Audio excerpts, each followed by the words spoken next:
There he is. The guy who shows up whenever he wants. Chris Vaccaro, everybody. We're live. I know, we're live.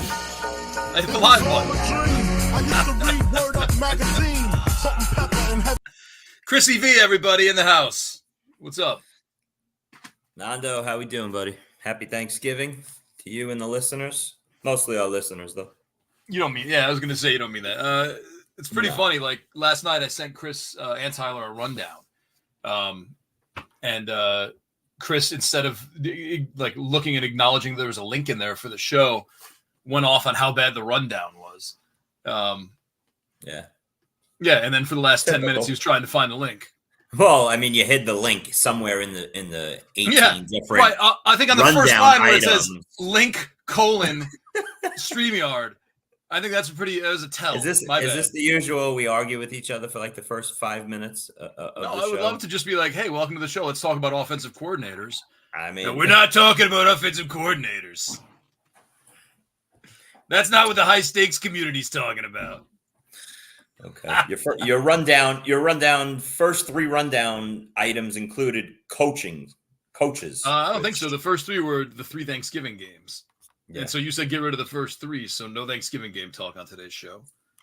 We're going to do a lot of Thanksgiving talk, day game talk, and talking about Thanksgiving. You excited for Thanksgiving, Nando? Are you a big Thanksgiving guy? Yeah, Thanksgiving. Yeah, I mean, I know you try and claim it as like you're the only person who likes Thanksgiving, but no, you're not. I am not the one claiming that I'm the only one that enjoys Thanksgiving, but it's come on, how can you not like it? It's got everything you want. Family, big football, right? Food, right? Got it all. Chrissy V wrote a good column. It's up now, so different because it's Thanksgiving. He usually files his column tonight. Instead, he filed it last night. Well, you made sure to get my to make sure that I got my column in on Tuesday as my usual Wednesday. So my days were really messed up. Did you want to ruin your Wednesday night? Like, because you would have ruined mine. No, absolutely. I will. Usually, I don't think in the past I have. But yeah, no, it's confusing to get into like writing an article on Tuesday instead of Wednesday. It really throws your week off. But hopefully people enjoy it. Nando, it's basically centered around Thanksgiving Day games and Thanksgiving traditions. So hopefully everybody enjoys it. It's weird you don't watch the parade. Like, you're so into every Thanksgiving thing in the world, like even down to probably like hanging corn like on your front door. And then I'm like, what about the parade? Like, the parade's the way. I hate the parade. It's the worst. Come on. I mean, unless you're a 3-year-old kid, what are you watching the Thanksgiving Day parade for? What are you watching? Big floats. Yeah. It's no football is on. What time is the parade? Football's on at 9. I mean, that's when I don't know. What? Let me not go on my hate of the Thanksgiving Day parade. I mean, it's nice for young kids and everything. Sponsors this show. What are you watching? You're watching floats in the air coming down the street. Like, what are you supposed to get excited about when you're in your 30s and 40s about it? What? I don't get it. I don't get you. I don't understand that. As you know, you sit there and watch parade floats on TV, and you're like, wow, look at that one. Whoa. No, I don't do that. I mean, like before I had kids, I did. But no, I don't know, man. It's fun. It's just a parade, There's a big parade going. I actually went. There's nothing fun about it. Anyway, let's move on to football, my friend. I made Ronas go with me one time to the parade. We did a show. We had to do a show Thanksgiving morning, and we were right outside. I'm like, hey, the parade's going on right downstairs. Let's go. Oh, thank God you backed up the story with you were working on the show. You came out of the building and the parade was going on, because that story just started off really scary that you took Ronas to the Thanksgiving Day parade. You could just see the two of you sitting there on the side of the street. Yeah. Holding hands and, look at this parade float. Oh, it's so great. It's just strange, man. Anyway. Like every other box is checked off except for the parade for you. Yeah. It's like your Thanksgiving mush, but Let's go. Did you like the rundown of my? Did you like the rundown though of how to break down a perfect Thanksgiving Day, timetable? Yeah, it was the games and the food and everything like that. Did you enjoy that, Nando? Make sure you read that in The Athletic. We got a Black Friday special. Actually, got a Black Friday special player profiler too. Chris is going to read. That's his job today. Oh, is it? Is to read all that stuff in bold that I sent you. I didn't get it. Sorry. Yeah, So yeah, you did. It was a text message. I know you did. Yeah, you got Did it. not. Did not. Big news. Yeah. Chris thinks that Chris is going to go Detroit -15 if he can tease that lineup a little bit. How was your 3-game teaser this past weekend that you said was a guarantee? Teaser hit. Nando, you know what? I'm glad you brought that up. So, you know what? But we got to talk about that because I put a heavy bet in on that teaser. It was Dallas, the 49ers, and Seattle. Dallas 49ers and Detroit, which I almost lost it. Detroit was trailing all day long in Chicago. And I said, sitting there watching that game and saying to myself, you know, this is the classic look ahead game. I should have factored that in with the Lions looking ahead to Thanksgiving and thinking they could just show up on Sunday at home versus the Bears and roll through them. But division games are always, you never know what you're going to get with them. They struggled all day long. The Bears kept extending every drive. They went on 2 different drives of like 8 minutes plus. The Lions couldn't get the ball. And long story short, had to sweat it out. The Lions come back in the last 5 minutes. Everything goes perfectly right for the Lions in the last 5 minutes, getting a long touchdown, getting a stop, getting the ball back, scoring again. And the teaser hits. And if you used Miami in that teaser in place of any of those 3 that we talked about, then you won that as well. But that was one of those rare occurrences that you could use a 3-game teaser, and it worked out. So yeah, we just lost 2 viewers while you explained that. So good job. Sorry about that. Yeah. By the way, I think Tyler's in the back end. I didn't put this graphic up. So if he is, maybe he wants to play the commercial for us. Shout out to Tyler. Yeah, shout out Thanksgiving. To Tyler. He probably watches the parade. Let's talk about these games. This Green Bay Detroit game to me is interesting for something that you got pissy about on text message. Was I want to talk about AJ Dillon because I mean, like, look, you talk about Romeo Doubs. I mean, what are you going to say about Detroit? Like, you're not going to start Amon-Ra St. Brown, and you're going to start both of the running backs. But I think AJ Dillon's the most interesting because with Jones out, if he plays, that's the thing. Like, he's been limited with a groin, but that was yesterday. Today's the designation day. Yeah. I mean, and like everybody, all the running backs are hurt. You know what I mean? Like, but they didn't bring in like a random dude off the street either. So I think they're pretty confident. No, they actually did. They actually brought in Patrick Taylor, Green Bay. Go ahead. I mean, yeah, okay. I don't know, man. You were wrong. I mean, you actually said something. All right, they brought a guy in, but it's not like they brought in like CJ Anderson. You know what I mean? Like, it wasn't like a name. The point I'm making is, and our Green Bay writer was pretty certain. Matt Schneidman was pretty certain in the piece that we did that it was going to be AJ Dillon. He kind of just said that. So, yeah. Of course it's going to be AJ Dillon. But AJ Dillon with 20 touches is like 60 yards, you know, like 4 catches and like, 16 carries, and it's just like a 7-point game usually for him. No, AJ Dillon's catching the ball now out of the backfield for about a month now, and that's so helping 4 catches. He actually be okay. So I mean, 4 catches. If for 40 yards, he could catch 4 balls for 40 yards, that's that's 8 fantasy points. And then add in when he gives you on the ground, and he should get the ball 15 times. Again, it's on a short week. And, I don't know how significant this groin injury is, but he's probably going to have to tough it out and play just because of everything that is going on this Packers team. They got really banged up in this Sunday's game versus the Chargers. Even Emmanuel Wilson, their 3rd string running back, got hurt in this game with a shoulder injury. He's looking highly doubtful for this game. So that's why they brought back Patrick Taylor after releasing him last week. And James Robinson, he went to New England. He went to New England, and then they signed him back off the practice squad. So he looks like he's going to be the backup running back in this game. I'll expect Dillon to go, and he'll probably touch the ball a ton. But all in all, I think this Packers team is coming in on a short week off of a win. And I think they're going to get their doors blown off. I think they are up against a team that's just way better on both sides of the ball.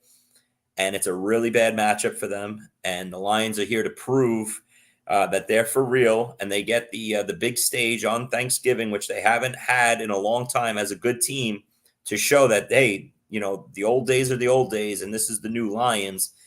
And I think the Lions come out here and put a beating on the Packers. So if you're an AJ Dillon owner, though, the way the running back landscape looks already going into week 12 here, probably have to use him as an RB2 and hope that he can fall in the end zone for one of the Packers, maybe 1 or 2 touchdowns that they get tomorrow. Man, I had Dillon out of the draft, and it was just when Jones got hurt earlier in the year. Oh, Dillon! Oh, here we go! Right, like the AJ Dillon 100-yard games are coming, and it was the opposite of that. That's what we've always drafted. For 3 years in a row, we've chased AJ Dillon for 2 reasons. A, he was a useful running back. We thought a good backup running back on on solid Packer teams that you could play as a standalone running back, regardless of Aaron Jones being the lead back. And with the caveat that if Aaron Jones ever went down, now you have an RB1 on your hands. And it just never worked out. It just every year, if Jones misses a game or 2, Dillon fills in, doesn't work out. Now here we are again in like year 3 of chasing AJ Dillon, hoping that he's a big running back. But the weird thing is he started off the year looking terrible again. And in this last month, he's actually started to produce a little bit. So now here he is again in the lead role back. And let's see what he can do with it. The Green Bay receivers, just like, what do you mean? It's so bad. Christian Watson's got to be one of the worst draft picks this year on the board, where he was going late 3rd round, 4th round, Nando. But Jaden Reed is really starting to emerge here as maybe as the Packers' lead receiver. And he's a useful piece in this game because they're banged up. The kid Wicks, who had a nice game, I think 4 for 93 this past week versus the Chargers, he looks like he's going to miss this game with a concussion and a couple other injuries. And Luke Musgrave he has a kidney laceration. So that's another target out of the, offense for tomorrow's game. So if you're a Christian Watson owner, I think you're looking at this game and you're going, all right, I have to go back to him and play him in this, in this game. They should be trailing a lot. The Lions secondary isn't that great that they can't be picked on. We've seen that in the past weeks. And, Christian Watson's going to get another shot out there. But in order, I would say Jaden Reed, Romeo Doubs, Christian Watson in confidence play that I would start them. You play single game. Are you like a Thanksgiving Day, 1-day game guy? What does that mean? Yeah, like the slate of just the 3 games, like a DFS game, or I know NFFC used to run a couple of those. Like, oh yes, no, I'm loving it. Yeah. What do I mean? Well, it's pretty straightforward. No. You explained that pretty terribly. But anyway, I'm sorry. When I ask about a Thanksgiving 1-day slate, the NFFC I mean contest. The holiday Thanksgiving. Listen, the NFFC contest. Keep talking. Go ahead. The NFFC contest, yes, is all 3 games, and you have to start a full starting lineup of 1 quarterback, 2 running backs, 3 receivers, a flex, a kicker, and a D. You have to start 1 player from each team minimum, and then you can build your roster. So it's all 3 games you get, and it's a really fun contest. It's $100 to enter. I think it has about 450 signups. People are going to think I set you up for an ad. This is not an ad. This is just the natural. No, I'm just saying it's a fun game to play. The NFFC DFS gets when you mention it. Sorry, go ahead. DFS slate is the same thing as that, Nando. I'm waiting for the text message. Why would you say that? Hold on. In 3, 2, 1. Here we go. Not at all. Here we go. Not at all. It's just annoying that I'm trying to explain it and you keep talking in the middle of me. Well, you read it like it's a commercial. I'm trying to explain to our listeners. Would you take a shot? Like when you're putting together a lineup like that for Thanksgiving Day, are you conservative, or are you taking shots, or are you mixing it up? Like, where are you taking your shots? Quarterback? I think that's a good question, actually, because I think everybody's going to have the same small handful. Everybody's going to want to get McCaffrey in. Everybody's going to want, Amon-Ra St. Brown. You're going to have to take a shot, and it's going to have to be the way I see it, either on the Commanders side or on the or on the Packers side with one of the receivers. So, maybe you go under the radar with, a Romeo Doubs or Jaden Reed, or you go under the radar with a Logan Thomas or a Jahan Dotson, just to be a little different. That's where I would get a little weird with my Thanksgiving Day lineup when you're looking at the 3-game slate, Nando. All these fantasy guys were doing victory laps on Jahan Dotson last week. Oh, finally, I called it this preseason. Oof. And it's like, dude, Curtis Samuel got kicked out. And that's when Jahan Dotson started being good. Like, no one put those two together, I felt. Like, this isn't like the Jahan Dotson awakening, right? It's just like Curtis Samuel got kicked out, man. Like there's a direct line. There's I think we came in looking at, I mean, speaking of Christian Watson and being a bust, Jahan Dotson in that same area of the draft, 4th round. Those might have been the 2 biggest grenades at the wide receiver position this year in the top 5 rounds. Right. If you have those 2 guys on your fantasy team, you're most likely not doing well this year. But, I think we looked at the Washington offense coming into this season as just, not how it's played out. Sam Howell's been a gunslinger, and everybody looked at the receiving core as Terry McLaurin and Jahan Dotson.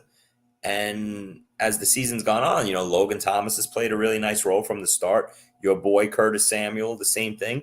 The thing that's the most surprising lately in this Washington offense to me is Brian Robinson and how good he's looking lately. He's basically, a top 12 running back. I think we have to view him as, and it's because of how he's doing it in the pass game. This past week, he caught 7 balls for 58 yards on top of getting the ball 17 times on the ground. So this matchup I am worried about, Nando, just because, the game script could get out of hand. I think this is another game where Dallas can win this game by 3 touchdowns. And if Antonio Gibson, who's been on the practice field the last couple of days, returns, you wonder how much that's going to eat back into Brian Robinson's workload in a game if Dallas is up a couple touchdowns. So I'm hoping that Brian Robinson has established himself in these last couple weeks as a 3-down back, and he could keep that role and stay on the field as a 75-80% snap type of running back. And then I think we're looking good for, 15, 20 fantasy points weekly from this guy. So it's another fun game, though. I'm glad that Dallas and Washington are hooking up in that middle game, this Thanksgiving, which I feel like every other year it's Dallas and Washington. Right? Which isn't always, a bad right? It's not a bad tradition. No, I think I could be wrong, but just based on recent memory, I feel like Dallas plays an out-of-conference opponent one year. Like last year it was Buffalo, I believe, right? And then and then they go right back the following year to either a Dallas Washington or Dallas Giants matchup, an NFC East. So that's what it always seems like. But for all my memory, for all my years, I feel like 15 times Dallas and Washington have played on Thanksgiving Day. I know you hate talking about coaches, but I think this plays into your last point. Like, remember Bieniemy at the start of the season? Ron Rivera made that gaffe where he was like, his offense is too hard to figure out. Do you think it was too hard to figure out? I mean, they're gunslinging, and Logan Thomas's emergence. You kind of feel like, well, that was the Justin Kelce element of that Kansas City offense. Travis Kelce element to that Kansas City offense that's come through a little bit.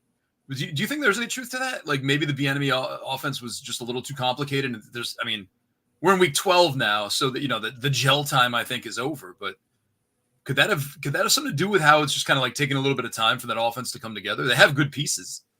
If you like Sam Howell, you have to believe they have good pieces. I don't think anybody's complaining about the offense for a long time now, though, in Washington. Every week they put up production. Howell's throwing for 300 plus yards. So I'm not understanding why you're talking about Washington as like struggling offensively when defensively is their obvious problem. But every week the Washington offense is humming. Right? Last week. Guys. So, yeah. But they're humming. Ago. Okay, but the offense is humming, no? The offense is great. I was wondering if you feel like it took a little time for it to gel. No. Howell's having a great season. He's a top 10 quarterback, and he's a locked-in QB1, and all the pieces around it are coming along perfectly. So got a RB1 in Robinson. You got Terry McLaurin and Logan Thomas are, McLaurin's a wide receiver 2. Logan Thomas is a borderline tight end 1. So, no, even Antonio Gibson's a useful PPR piece. So, no issues with Washington and their offense at all. And I think this is a perfect setup for them also. I think they're going to take their lumps. This Dallas defense is going to get their sacks and turnovers most likely. But this sets up where I think Howell throws for probably close to another 300 yards passing. And that's why I brought in the receivers and Logan Thomas as sneaky DFS plays or tournament plays in this game, because they're going to be playing from behind for 4 quarters here. I find it a little bit interesting that you still had them losing by like 3 touchdowns. Where like this is like like I get the Giants getting blown out, right? Like Tommy DeVito's first start. Oh, let's talk about that. You hit big. I didn't want to do that on purpose. I'm serious. Like Washington. Yeah, you did. You brought it up. Washington's a prolific offense that can make this like a 41-38 game that wasn't ever really close. You know what I mean? Like where it's like bang bang at the end. It's 48-24, and all of a sudden there's a touchdown. Then they go, there's another touchdown, then time's out. You know what I mean? Like it just seems like they could put up 41-38. Like you said 41-7. We're only blessed enough. I said my prediction this week, it was sneak peek into our article, was 41-17. That's a 17. blowout. It's not 41-38. I don't see Washington going into Dallas against Dallas's defense and scoring 38 points. No, but that's the Chargers-Lions game from a couple of weeks ago. That's a dream scenario. I don't think so. But you get into those game scripts where Washington is down 24-7 at halftime, and every play in the second half is a pass. And before you know it, at the end of the game, Logan Thomas caught 6 balls, McLaurin caught 8, Dotson caught 5 for 55 and a touchdown. Like everybody eats. So fantasy-wise, it works out okay. That's what I think that we could be in store for this game. And we'll see. And the same thing with the early game, too. So I think it sets up perfectly for 2 really fun fantasy games early on the Thanksgiving Day slate. I think Dallas. There's a reason they're up to 12-point favorites. I'll say that. Well, yeah, I'm saying, I mean, you could bring that up. Again, the thing that sucks is when you move that line, you don't really get like the most exciting of odds for the amount that you're moving it. I'll tell you what I did, Nando. Right off the bat, I love the Lions. I love Dallas. I love San Francisco. I parlayed the 3 of them. Money line parlay. Lions, Dallas, San Francisco. It was basically even money, and that's the way I see it. I don't see a 3-team parlay. I don't see on a money line. I don't see the Lions. I don't see the Packers, the Seahawks, or Washington winning on Thanksgiving Day games against 3 really good teams. It's funny too because we have 3. Besides the Eagles, the 3 powerhouses in the NFC all playing on Thanksgiving. And I'll keep preaching it. San Francisco, I think, is hitting their stride right now. And I think they're going to take off, probably win 6-7 games in a row here to end the season. They'll be either the 1 or the 2 seed. And I think they're going to be going to the Super Bowl and winning the Super Bowl. That's how much confidence I have in San Francisco.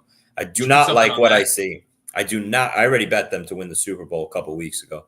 But I just don't love what I see out of the Eagles right now, even though I don't care what their record is. I don't care that they just went into Kansas City and won. That was like a fugazi win. They look like absolute shit for 3 quarters. What's fugazi mean? Fake. Oh, I never heard that before. Okay. Is that Italian? I know you're trying to get me to go down the Donnie Brasco road, but I think you know what it is. How do you spell that again? Yeah, I'll let you figure that one out as well, Nando. Okay. But we'll see. But listen, before we get off that topic, Nando hit big, everybody. Nando sent me put in a same game parlay. Tommy DeVito to throw over 2 touchdown passes and the Giants money line. That was your parlay, right? No, it was Tommy DeVito over 199.5. Oh, it didn't have anything to do with touchdown passes? No, it was 199.5 passing yards.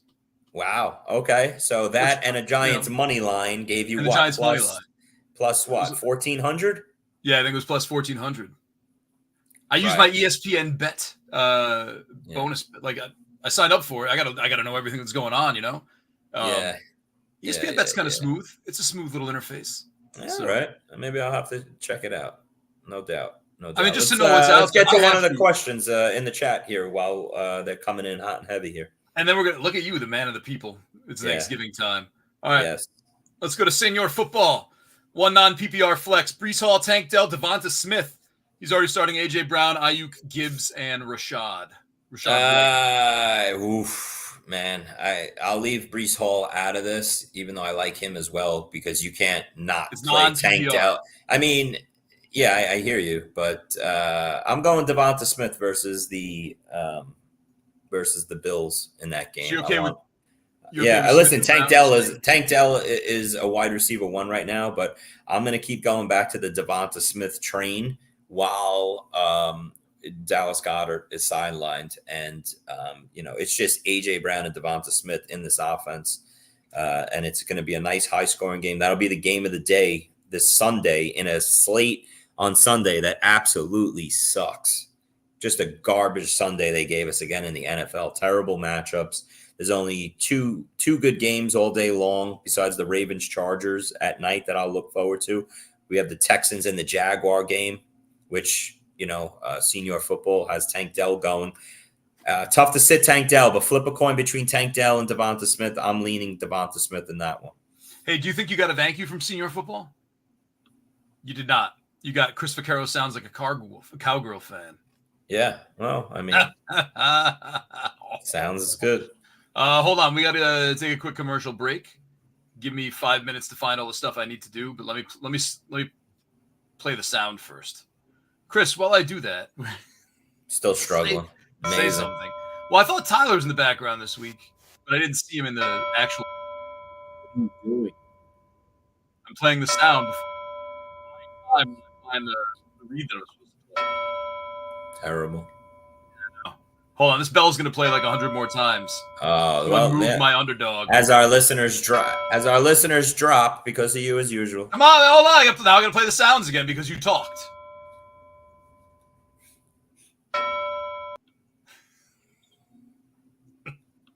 It has been 2 years since Josh Larkey paved the way for fantasy gamers to start expecting positive returns from pick'em games, specifically underdog pick'ems. And how do you do it? Well, you look at the slate and you find a great shootout or a sneaky shootout. You also look for a shit show game. 3, 4, 5, 6 guys in one game. That's right. You can do it. You can do it.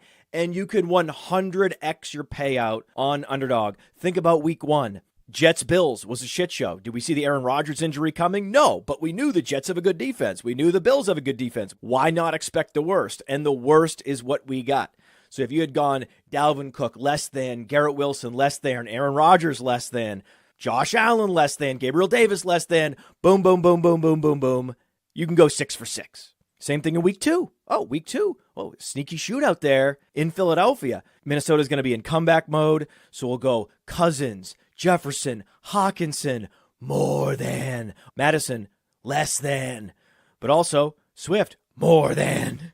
Boom, boom, boom, boom, boom, boom, boom, boom. That's how you do it with the Underdog Pick'ems, and you use promo code UNDERWORLD to get a 100% instant deposit match up to $100. You put in 100, Underdog matches that deposit up to $100 with promo code UNDERWORLD.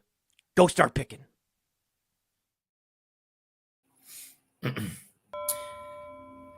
There's the bell again. There you go. You can talk now. We're back. So bad. Nando, we have a real problem in fantasy football that, the quarterback position is absolutely killing elite receivers and fantasy production. And I think it's something that we have to look at going forward every season. It's funny how we always talk about, I want to draft wide receivers early because they get hurt less than running backs, right? And that's always everybody's case. But yet nobody ever talks about it's a two-folded situation with wide receivers here. And we're seeing it with Garrett Wilson this year, right? Like Garrett Wilson was a first-round pick. He was a stud. But yet his quarterback goes down. So it affects him. And now we have to deal with a Zach Wilson all year long. Is it you're drafting the line or is it the quarterback? It's also the offensive line, I'm sure, a little bit, but it's mostly I'm talking about quarterback play. Quarterback play has been terrible.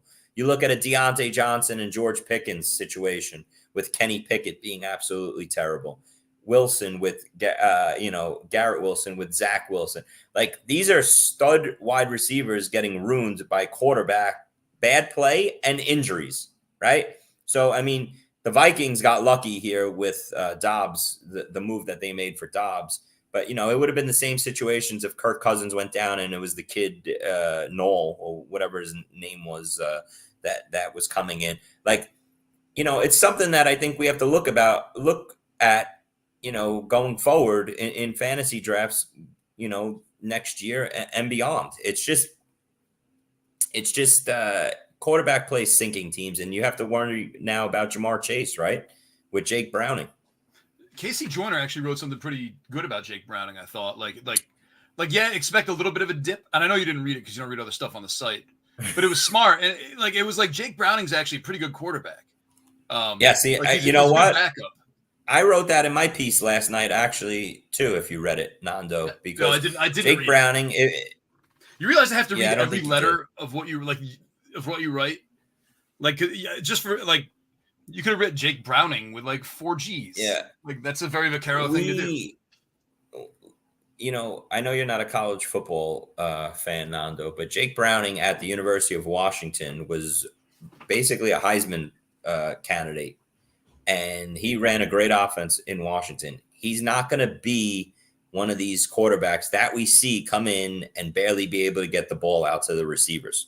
So I have lower expectations for my Jamar Chase teams. It's not Joe Burrow coming in. When you have Joe Burrow hooked up with Jamar Chase, Nando, any week Jamar Chase could go 10 for 150 and 2 touchdowns. Yeah. I don't think we're going to see those days, and I don't want to immediately relegate him to, like, you know, wide receiver 12 to 20, 13 to 24 status, make him a wide receiver 2.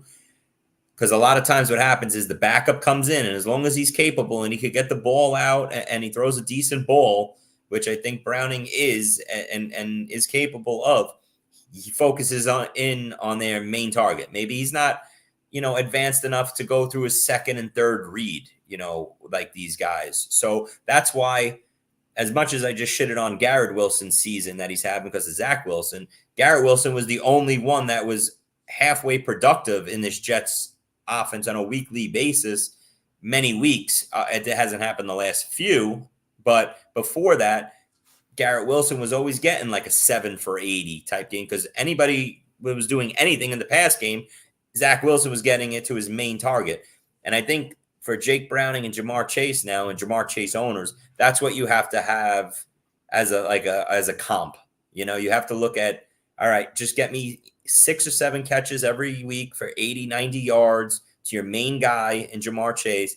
Hope that he scores, and that's it. But the offense obviously takes a big step down with Burrow out. If you're a T. Higgins owner, that's who I'd be really concerned about because I don't think there'll be much left over for him. And Tyler Boyd, you could drop him. He's completely useless now. Well, see, here's the thing, man. Like, Tyler Boyd is that guy. Like, the backup comes in, and the dude who's a little lower on the totem pole is the one who gets, like, the 10 targets all of a sudden in his first game because he's comfortable. Well, I mean, that's not Tyler Boyd. Tyler Boyd's not Tyler him. Boyd runs with the start. Yeah, Tyler Boyd runs with the starters. It would be like a Trenton Irwin, maybe the tight end Hudson, who he had a little rapport with Thursday night in the second half, throwing some balls to him underneath. We just saw that with the kid Dorian Thompson on Cleveland, right, Nando? You actually called that out last week. You said, what about Njoku? Njoku got 15 targets because this kid, he's probably just like listen, here's the game plan. Drop back, throw it underneath. We saw Elijah Moore catch 6 balls for 60 yards underneath. So that's kid, guy. You know, is he going to – I don't see days of Elijah Moore catching 9 balls for 90 yards and a touchdown, but Elijah Moore is going to be that move the chains type guy. Him and Njoku might just work out, and it might just be a little bit of an upgrade now with this kid Dorian Thompson in there throwing the ball underneath. So Njoku probably takes a nice step up, maybe into top 10 tight end weekly play. I got a question for you in a second. I want to bring up this question because Tone Neg has donated to the charity basket. Yes. Chris Vaccaro is going to buy toys for kids. Let's do it.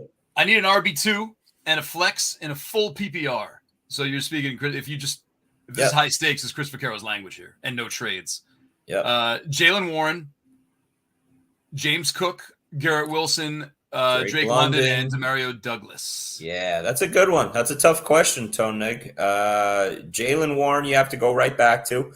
Starting to take over the backfield, even though it's still 50-50. But after, with his new offensive coordinator coming in, maybe he looks at it. I didn't bring it up. No, I'm just saying it'd be tough for me to believe that any new offensive coordinator coming into this situation could be as blind as Matt Canada has been and not give Warren more work. So Warren would be my RB2 over James Cook. I actually am sitting James Cook in some of my leagues where I have him this week. I do not like the matchup. James Cook produced last week versus the Jets. Gave 19 fantasy points, and it was great to see him get out of the backfield, catch a couple balls, especially the touchdown on that play in the red zone. But I don't think he's going to do much on the ground versus the Eagles front this week. And I just think it's one of those weeks where James Cook struggles, in my opinion. And on top of it, he only played 46% of the snaps, which is still, puzzling to me. And now Ty Johnson's getting some runs. So Jaylen Warren over James Cook for my RB2 position. I'm going to go with Drake London, Nando, just because Marshawn Lattimore is going to miss this game for New Orleans. And I think Drake London coming out of the bye gets some love here. Garrett Wilson, as much as I am going to stick with him and play him myself, going up against, Xavier Howard and Jalen Ramsey with Tim Boyle, I don't know what his ceiling is. I don't think it's as high as Drake London's. So there you go. Warren and Drake answer. London. Thanks, Tone. I think it was. That was in-depth answer I gave him, too. So. Zach Wilson walks into your bar. Do you say, hey, Zach, this one's on us, man? Or do you make him pay his full tab? No, I show respect, Nando. You remember when Sam Darnold was a Greenwich Street Tavern favorite? Sam Darnold was always coming into the bar, and nice kid. Even though he was struggling, we treated him really nice as the starting quarterback of the Jets. Yeah. And he was nice. He would take pictures with the waitress staff and everything. So Zach Wilson, we would do the same. Okay, I would just pull him aside and just say, listen, just if you ever get the job back this year, just keep peppering Garrett Wilson, because that's all I care about. I'm sure he would appreciate that too, and then never come back to your bar. I'm sure. But that's fine with me. I would tell him to bring Aaron Rodgers in, my boy. Hey, you know what I find interesting, Chris? Now that you brought up offensive coordinators. All right, but for real, what Frank Reich is doing in Carolina is weird, right? Like, I don't remember a time when they're like made such a big spectacle of like, hey, I'm handing over the play calling duties, and then like 2 weeks later, he's like, hey, I'm taking them back. This is really a Bryce Young question. Like, Bryce Young a huge fantasy relevant question for our listeners. Well, it is. I mean, I'm sure there are super flex quarterback listeners out there, and people have to make these decisions. Like, Frank Reich takes back the play calling duties. Bryce Young hits Adam Thielen a billion times again, and he's back, right? Like, it's the Adam Thielen that we got accustomed to earlier in the season. Not really. I mean, he's getting the targets. He's getting the targets and everything. Yeah. I think he was 6 for 84, a decent game, but he hasn't had those big blow up Thielen games. There's just nothing in this offense, and the kid just, you can't play him even in super flex leagues. And it's terrible, especially this week. There's nobody on a bye. You have every team playing, and Bryce Young would be considered probably one of the 3 or 4 worst fantasy options at quarterback this year. So, bad? I know you want to break that. Yes. Well, obviously, he's got a lot going against him because, the CJ Stroud. Welcome to the team. We're getting rid of DJ Moore. Right? Part of that one to get you. Yeah. Yeah. That's too. It doesn't have a significant run game, to rely on as a rookie quarterback. And it's just a bad team. So that's it. There's not much to talk about in the Carolina offense. The only person that's a startable piece is Thielen. And he's, went from a wide receiver 1 now to a low end wide receiver 2 going forward, just because teams figured it out. That's all they have in the offense, and they got to try and take it away. So that's the Carolina offense. You know what I'm excited about, Nando? I'm excited about the return of Kyren Williams after 4 weeks of being on the IR. Well, and what I thought was question. And we do have a Kyren. Okay, I'm going to answer that in a second. But I thought it was really strange that yesterday they released Darrell Henderson, who was playing decently for the last month. And it looks like Royce Freeman, who I guess we saw it coming. He got 17 carries for 73 yards this past week. But Royce Freeman is that, second running back, and he'll probably get 6 to 10 carries every game. So if he's available on your wire, I would stash Royce Freeman if he's still available. But it's going to be nice to get Kyron Williams back. And I think we could look into this situation a little deeper. The fact that they let Henderson go, and I heard a report earlier this morning that actually Kyron Williams has been up and running and healthy and ready to go for about 2 weeks now. So I think they fully confident that Kyron Williams could come back in and assume the lead role here. And if we get the old Kyron Williams back that we had the first 2 months of all those touches and carries and receptions, maybe he steps right back into the RB1 role that he had. So I'm excited to get Kyron Williams back in my lineups going forward. Answer this question. Mm-hmm. I need an RB2 and a flex in half PPR, which I know that makes you burn up inside. Oh, man. Alvin Kamara, Kyron Williams, Raheem Mostert, Dalton Schultz. Ah, man. Wow. All right, well, Schultz is the throw out right there, and it comes down to the 3 running backs. And with Salvon Ahmed going on IR, I would say this. I'd go Kamara and Kyron Williams if A-Chain is playing on Friday, and you have that luxury. If A-Chain is inactive, then it's going to be Mostert and Kamara. So wait till Friday. Wait to see the Black Friday game, the first ever Black Friday game. Nando, how do you feel about that? Are you excited about that? I think it's cool. Yeah. I don't mind it. I mean, usually, what do you do? I'll say this. I'll say this much, Nando. Friday after Thanksgiving has always been a college football day game. With a ton of good rivalry games. That Friday has always been on. It's like the NFL is like the bully of sports because, they already invaded Christmas Day and took that away from the NBA, which Christmas Day became You can watch both. You can watch both. You really can. And granted, like I'm not an NBA guy, but, on Christmas Day sitting at, around Christmas dinner and everything, we'd watch NBA games. That was the NBA's game. The NFL took over now and put days on Christmas Day to bully the NBA. Now they're going with the Black Friday game on Friday, and I guess bullying college football. So, come on, man. NFL rules everything. Hey, listen, give me football every day of the week. I don't care. You give me the 3 Thursday games. You give me a game on Friday. I'm excited. I can't wait till a couple of weeks from now when we have Saturday games for the NFL. That's starting always in December. Love that. So, yeah. I'm excited for the Thursday for the Black Friday game. It looked a lot better, months ago on the schedule. NFL gets screwed again. They thought they were getting Aaron Rodgers and the Jets versus the Dolphins, a big rivalry game. Now we're down to Tim Boyle. And by the way, Nando, this isn't fantasy related, and this is usually where you come into play, saying things that aren't fantasy related. But what did we sign Trevor Siemian for as Jet? If you're the Jets a month ago, something's wrong. Something's got to be wrong there, man. I mean, Trevor Siemian should have been the quarterback of this team 3 weeks ago, and now we're going to Tim Boyle. And granted, Siemian finally off the practice squad and is the QB2. But if Tim Boyle struggles in the first half and looks like Zach Wilson, I wouldn't be surprised to see Trevor Siemian be the quarterback here the last 5 weeks of the season. It's crazy how many hardcore Irish names there are among quarterbacks now. Did you freeze? No, did you? Who? Are you freezing? Oh, no, Chris Vaccaro's frozen. No, I thought you. I don't know who's freezing, me or Chris. Let us know in the comments. Not frozen. You were just jumping around. Yeah, I said it's crazy how many hardcore. Listen, how many hardcore Irish names there are in the NFL now at quarterback, right? Have you thought about that? Like Aiden O'Connell. Yeah, every day. Tim Boyle. Yeah. Aiden O'Connell. Right? I mean, I'm sure there's like a third one in there too. But I mean, like it's just like it's a third one. Sure. So you start off saying there's so many Irish names and you only had 2 examples. Lately. Yeah. So anyway, the one other game that I talked about earlier, that Jacksonville Texans game for first place in the AFC South, that's going to be a really exciting game.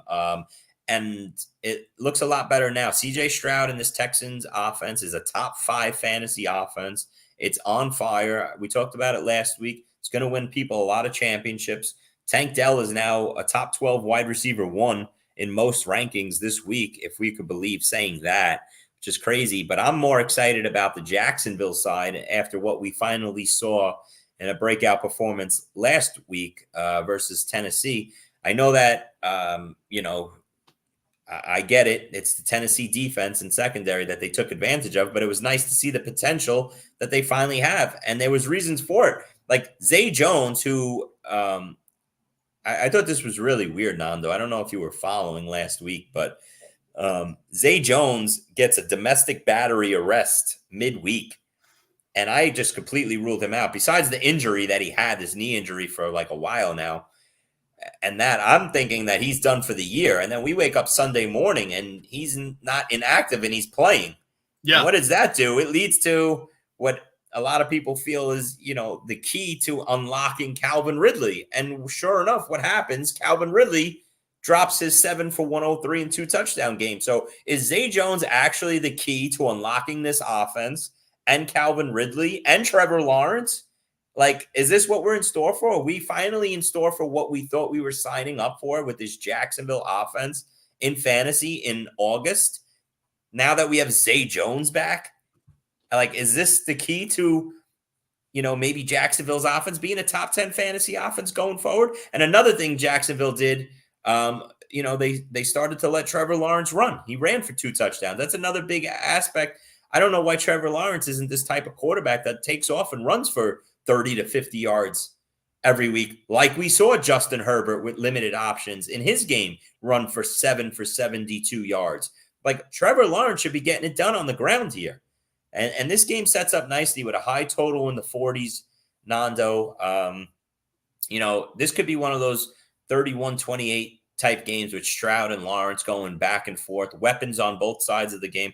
This will be the early game on Sunday that I'm tuned in on the most. I feel like there are a lot of Zays in the NFL lately. Here we go. See? No, I'm just kidding. Hold on. I want to answer. Oh man, yeah, we got a lot of questions coming in. Can I just say, Nando? I want to just say Mike, one last thing. Next week, Nando. No, we'll get to you in a second. The last thing, because I know I'll forget. Because this Jacksonville backfield, I just feel Travis Etienne is now taking a little bit step back. If you remember in October, he dominated, just having huge RB1 overall weeks, 2 touchdowns every week. The last couple of weeks, he slowed down a little bit, less than 10 fantasy points. It's weird. You're seeing a little bit of a change in the backfield. They're starting to take the load off of Etienne, not giving him as many touches every week. I don't know if he was starting to get a little overworked, but it's not Tank Bigsby now that's been the backup. It's Dearness Johnson, who for 2 weeks running now, my guy. Dearness Johnson. And 2 weeks ago, I started putting $1 bids on Dearness Johnson. And I'll advise that again for this week. If Dearness Johnson's available, start stashing him because you never know. He could wind up, knock on wood. We don't want to see anything happen to ETN. But, this late in the season when we're stashing backup running backs in good positions, those Elijah Mitchells of the world and everything, Dearness Johnson's getting some play here. And every week touching the ball 6-8 times. And he looks good. So just a little switch in the Jacksonville backfield and something to keep your eye on and maybe like a little stash because we're running low on fab money and we just got to speculate some ads. And it's not Tank Bigsby anymore. It's Dearness Johnson. But let's get back to some questions. Follow up, sir. Do you have a bunch of ETN or were you just like? I have a lot of ETN. No, I have a lot of ETN. I made sure a couple weeks ago when I saw that change starting between Bigsby and Dearness Johnson to start stashing a couple cheap Dearness Johnson shares. It's going to be a little more expensive maybe this week, but I'd still do it as well. Let's get to Mike's question because I know how much you love Dynasty questions. I don't play Dynasty, Nando, so I can't really answer this. Anyway, though. I mean, you don't observe it? I mean, every week you just go ahead. All right, let's not answer someone's question on the random question, but would you trade DJ Moore for Rashad White and a third in Dynasty? DJ Moore's young. I would keep DJ Moore. I don't even like a Dynasty pick after the first 7 picks to me is just garbage. Yeah. Our boy Joey Brown is rolling with CJ Stroud over Justin Herbert again this week. Joey, I know Justin Herbert outscored CJ Stroud last week. I faded Justin Herbert. Late Sunday, I went with Jared Goff over Justin Herbert. It backfired on me. We talked about it on the show. I didn't like Justin Herbert going into Green Bay, but he still got 32 fantasy points to Goff's 21.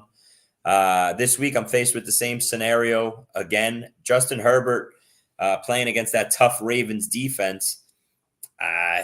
Joe, it's CJ Stroud for me over Herbert. That would be my advice. I think this trade might light your hair on fire. Would you trade CD for Gibbs in a full PPR league? No, I'm keeping CeeDee Lamb. No, all right. No. CeeDee Lamb, top 5 wide receiver. Next question. Another dynasty question. Is CJ Stroud a sell high in dynasty? No. It's ridiculous. It's real, right? Yep. Do you want to go over some more Irish names? Yep. No. I don't want to talk about offensive coordinators. I find that interesting. I find it interesting that you don't put any weight in any of the offensive coordinator changes. I didn't say that. You wanted to talk about the Carolina offense. Nobody's invested in the Carolina offense, and you wanted to talk about, Frank Reich. Is he a bad coach? Like, who cares? Well, I mean, no. I think it's an interesting question because if you switch back and forth this play calling like that, it seems to me like you're ruining your young quarterback who could be good. Right, I don't think anyone saw Bryce Young bust season coming. I think they saw Bryce Young. He wasn't drafted. He wasn't drafted. But not like a hurtful like you can't even use him in certain streaming games and situations. I think people thought like by now like we'd see Bryce Young's finally figured it out, guys. He's got his couple favorite receivers. He's had a couple 300-yard games by now. He's had that one. Remember that 3 touchdown game that he had? But like it's just Bryce Young. It's just been like a non everything. 818 has a question. PPR wide receiver. I like Rashid Shaheed. I like Rashid Shaheed a lot. Oh, there you go. Michael Thomas goes on IR. Rashid Shaheed, I think, moves into wide receiver 3 territory.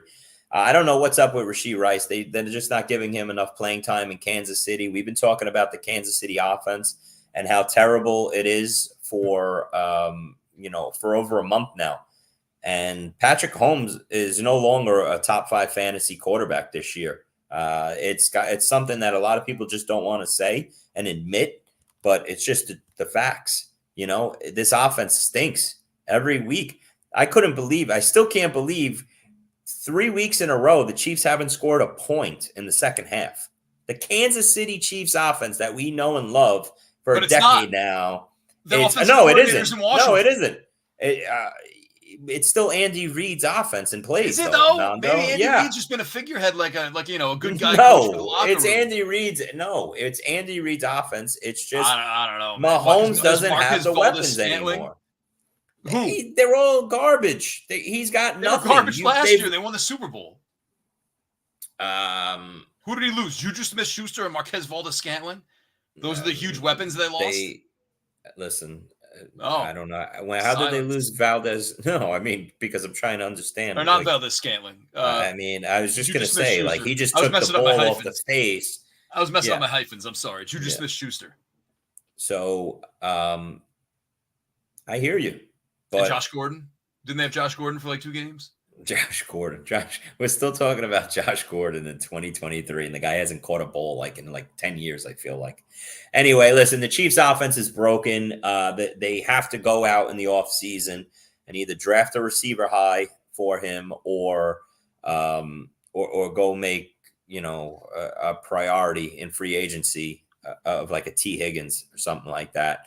They have to give this guy a wide receiver 1. They're going to try and Tom Brady him. In his 30s here and just say, listen, you have Kelsey and we're not going to give you any other receivers because we can't spend the money. But, this is the consequences now. You're seeing this offense is no longer a come in every week and they're going to score 35 plus. And Mahomes is going to be, a 40-point game fantasy quarterback. It's over. It's done. And this is why this Chiefs team is not going far in January. They will not be in the Super Bowl. Mark my words. And that's it. This team is actually a defensive team. How crazy is that? We say that. This Chiefs defense is a top 3 defense in fantasy and in real life. And they are unbelievable. They shut down the Eagles offense completely for 3 quarters, the other night. So it's just a major shift. The Chiefs offense is broken. That's it. Yeah, because Eric Bieniemy's not there anymore. All right. Well, there you go. I mean, we just talked about how awesome the Washington offense is, and you yelled at me about it. And now you're saying the Chiefs offense sucks. And what's like, oh, well, there's something they have in common. And it's one of them has their offensive coordinator. Let's get a question from Chef, and then I want to ask you about the Raiders real quick, and then we got to go. No, this is obviously a joke that he's asking up to, you know. No, I don't think so, man. Because he said something really nice afterwards, and he appreciates that we're having a great day. Yes, I think he actually maybe he's in a superflex or a 2 QB league like a lot of people are. If you're starting Pickett this week, I don't know what to tell you. Shout out to Chef. The Raiders going to make the playoffs, Christowiak. The Raiders? The Raiders seem like they're hot, and they held Miami to 20 points. The Raiders, what the Raiders have going for them is that they have bought in with Antonio Pierce, and they play hard every week. And they're not going to give up and everything like that. So, no, they're not going to make the playoffs. They're probably going to finish like 8-9, something like that, maybe 9-8, and get left out. There's just too many good teams in the AFC that they're not going to be able to overcome.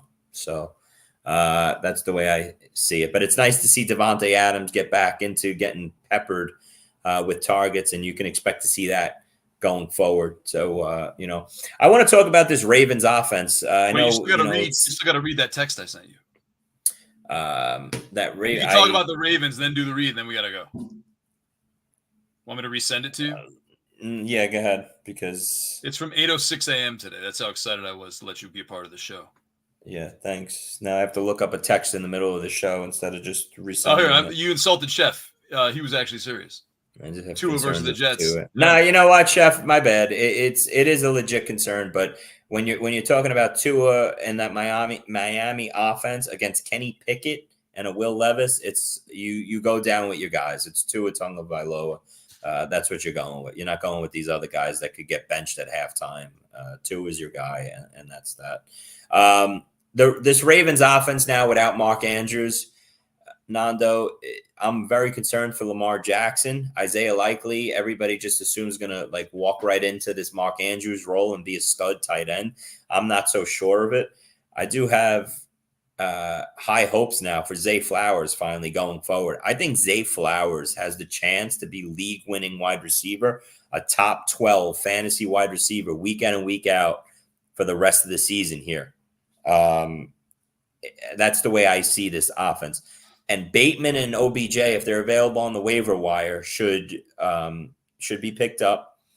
I think there'll be small speculative ads. OBJ is probably more owned than Bateman is, but Bateman I can see now having like a nice flex play type role in this Ravens offense. But no, come on, man. Rashad Bateman's never going to happen. Stop trying to make Rashad Bateman happen, Chris. He's talented. I mean, listen, I didn't like what I saw early in the season, but maybe it just took him some time to get over the injuries again. And, you know, someone's got to catch the ball here. He can't just rely. Mark Andrews is gone. So Zay Flowers is the one, and OBJ and Bateman are going to see an uptick in targets going forward here. So they're both viable plays here. OBJ as a wide receiver 3, Bateman as a flex play. All right. That's the way I see it. Happy Thanksgiving Eve, everybody. Yes. Happy Thanksgiving Eve.